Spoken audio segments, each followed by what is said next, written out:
You're joining the Dr. Business Podcast with Dr. Hollen Meyer, where we talk business sprinkled with a bit of Jesus.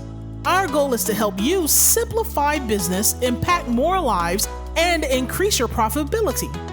By sharing the stories of influential doctors from various specialties, we help you get creative in connecting with your target market, increasing your exposure in the community, and collaborating with local providers so you can reach more people and avoid burnout. Thanks for tuning in, and we're excited to help you navigate success in your doctor business. And now your host, Dr. Hollen Meyer. And welcome back for another episode. This is the devotional episode. And as you can remember, this is where we sprinkle a little bit of Jesus onto your business and your life. So thanks for joining me today. And today we're going to talk about one of my favorite stories. And my title for this is Courage Under Fire. I'm going to start out in Romans 8:28 because it gives us some reassurance. And it says, "And we know that in all things God works for the good of those who love him, who have been called according to his purpose." All right, so the story I want to share with you is about finding strength and courage and bravery at a time that seems so scary, so final and absolute, like it's going to be the end. So I'm going to start out reading in Daniel 3, where Shadrach, Meshach, and Abednego are basically thrown into the fire for not praying to the king's idol. And we're going to read Daniel 3, verses 16 through 28. So bear with me right here, okay?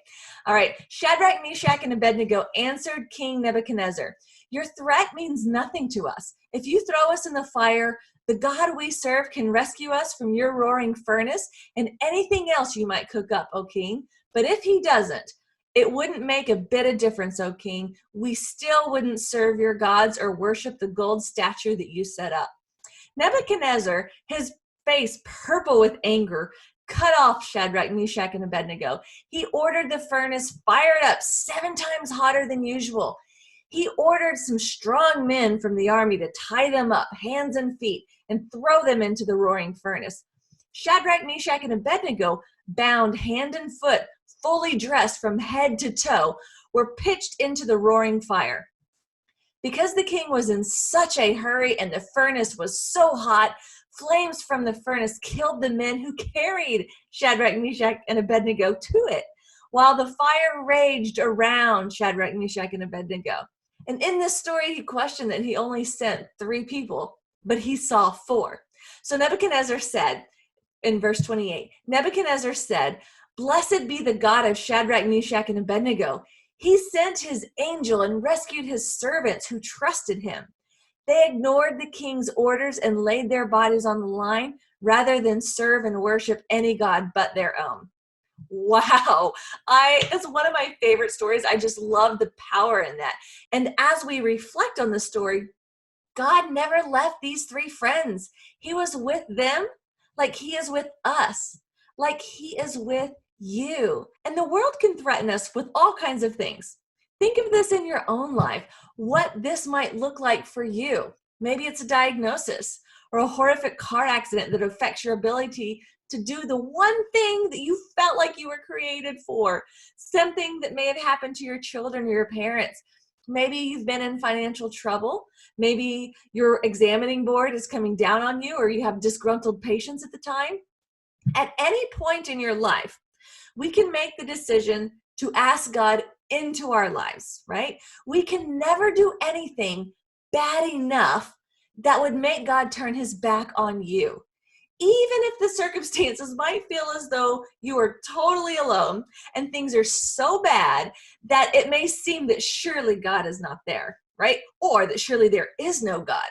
Like Shadrach, Meshach, and Abednego said, the God we serve can rescue us from the roaring furnace. And even if he doesn't, it wouldn't make a bit of difference. We wouldn't serve your gods.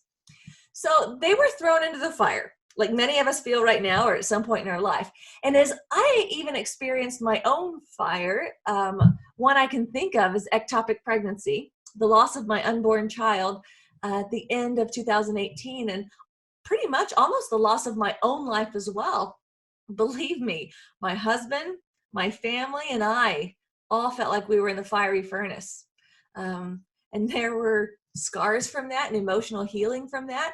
And even something simple like when I left Frisco, where I practiced for 11 years, and I felt like I was in the fiery furnace, often feeling alone in the desert as well.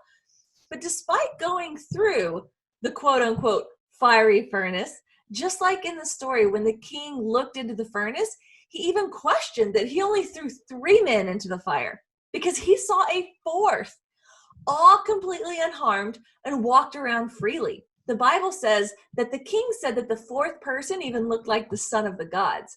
So we know that even in tough times, God is still with us. Notice these 3 guys didn't try to barter with God, right? So like, God, if you do this and save me, then I'll do that. Have you ever caught yourself doing that? I know, I'm guilty. They didn't give God an ultimatum either. They simply trusted God with all of their heart. I love the part where they said that even if God did not save them, it wouldn't make a bit of difference in their decision. They had such a conviction to follow God and to do what is right. You see, my personal story is a little different in the details, of course, and I'm sure yours is too.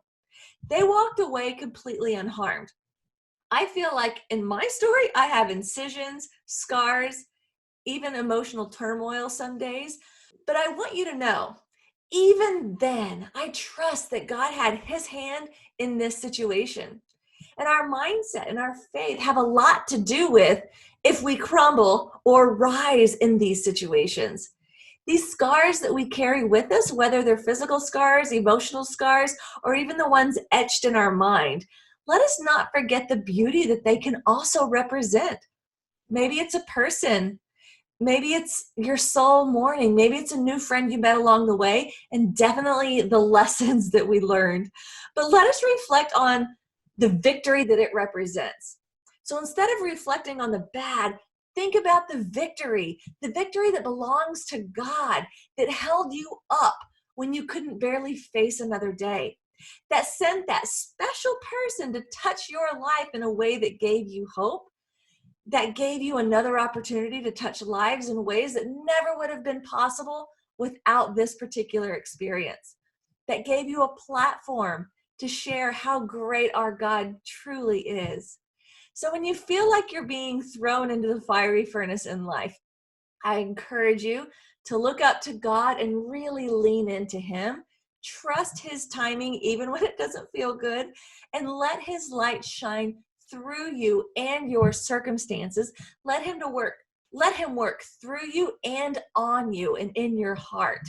Okay, I know a lot of people that I've interviewed on this podcast, when I ask them about their risks or their greatest failures, oftentimes, they would never take it back. They don't want to go through it again, but they learn so much and they gain so much opportunity and value from that. But that's what can happen when we keep our mind focused on God. All right, everyone, thank you so much for joining us on this podcast. I just want to remind you, we do release 2 episodes every week. One is an interview style that focuses on business and leadership skills. And then, of course, we have our devotional podcast where we sprinkle a little bit of Jesus onto your business and your leadership skills. Thank you so much for joining me, and stay classy, folks.